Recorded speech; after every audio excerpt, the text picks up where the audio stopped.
This is Christina the Happy Heretic, and that is Dayo, the Timneh African Gray. And he is not happy with me right now. He apparently has not learned to love showers yet, and I've misted him just once a day since he came home.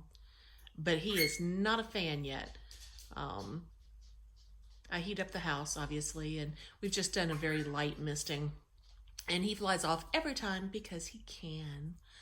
So he's probably about to fly to me because he keeps doing that.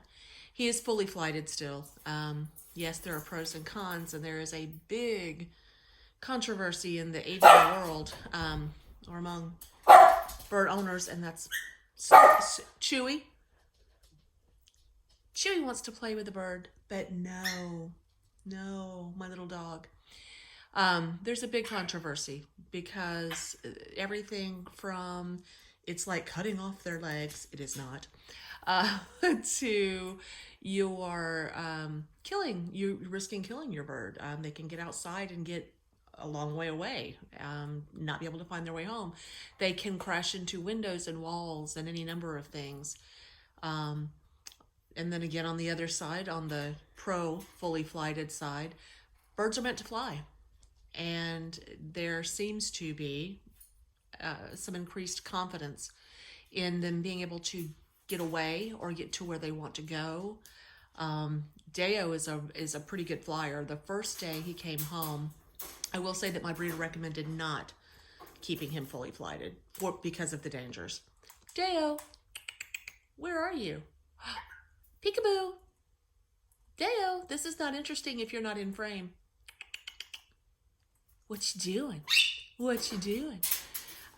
Because of the dangers of, breaking their necks and things like that. And I've heard everything from it happens all the time to it almost never happens.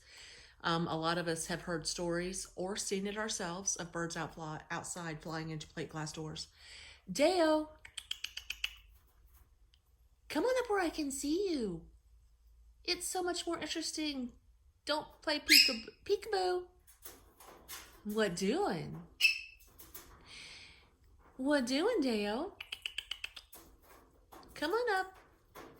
Come on where I can see you. What are you doing? The first day I brought him home, however, he was skittish, and breeder warned me he was going to be a strong flyer. What I did not know is he was already, he flies extremely well. So he startled me a little bit, and he flew around the house, and yes, he does bump into things sometimes, but less every day. He can actually hover. It's amazing. He can fly to me from where he is up on his play top there and slow himself down and hover and land gently on my hand. When he's startled, he gets they get a little panicked, but again, he's only been home a few days, and he doesn't fly better. He becomes more used to his environment every day. He's finding things he can land on safely. The only modification I have made is I used to never close the blinds to the sliding glass door, and I do now so that he knows that not to fly into it. Other than that, you do safety things. If I'm cooking, he's in his cage, not even on his play top, because he flies to me wherever I am in the house. So that's not a risk I'm willing to take. There's never really dishwater in the sink, but if there was, he would not be out. I just don't run risk like that. And so for now, every day I think about it, it's very preoccupying. Am I making the right decision? But he clearly loves to fly. He's quite good at it. We've been doing some training where I give a specific whistle and put up my hand, and I think he's actually just coming to me because he wants to. But I'm hoping to flight train him indoors. It's not safe. I live in the Atlanta area in Georgia, and it's really not safe here. We have hawks and any number of birds of prey, so I'm not ever going to, probably not around here, and not in an uncovered area, take him outside and risk something happening to him. That's not going to happen. But I would like him to be able to come from his cage and go to his cage. That's extremely helpful in potty training him, and I think he's happier.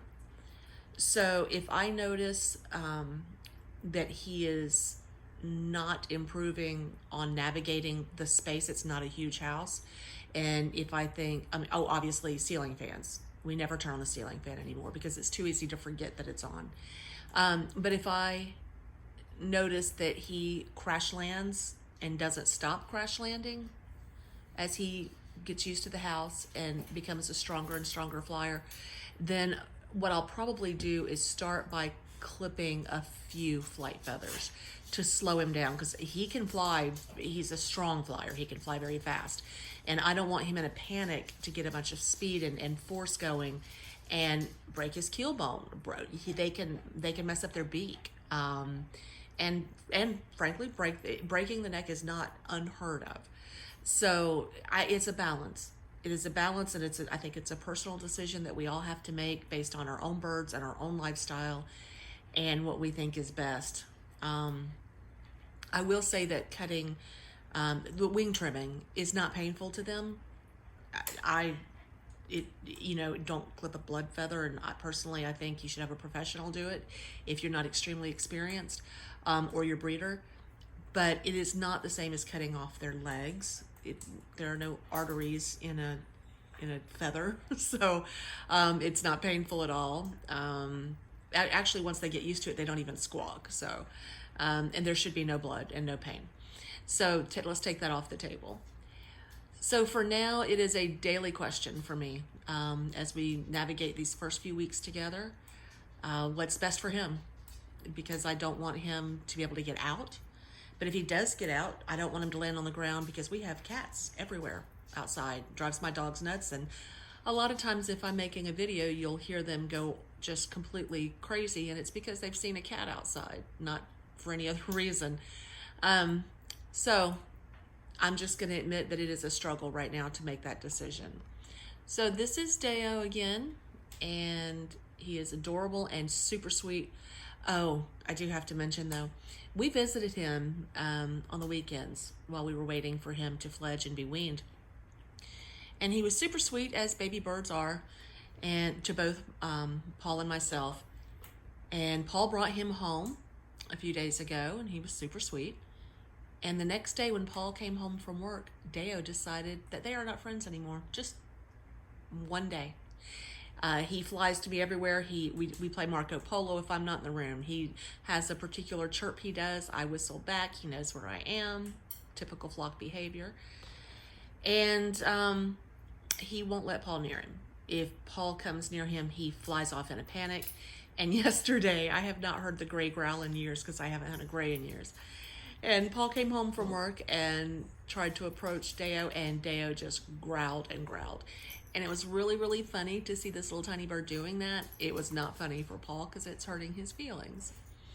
But anyway, that's what's going on there. And I told Paul, I said, just be patient. He's just a baby, and the dogs are knocking around the camera. Just be patient. He will change his mind again. Grays are all birds. Are fairly intelligent. They have opinions and personalities, and they can seem unpredictable. Something sets them off. You just may not know what it is. So anyway, I will update on what's going on with that, both with the wing clipping or not, the flying, his development, and poor Paul, who currently can't pet him.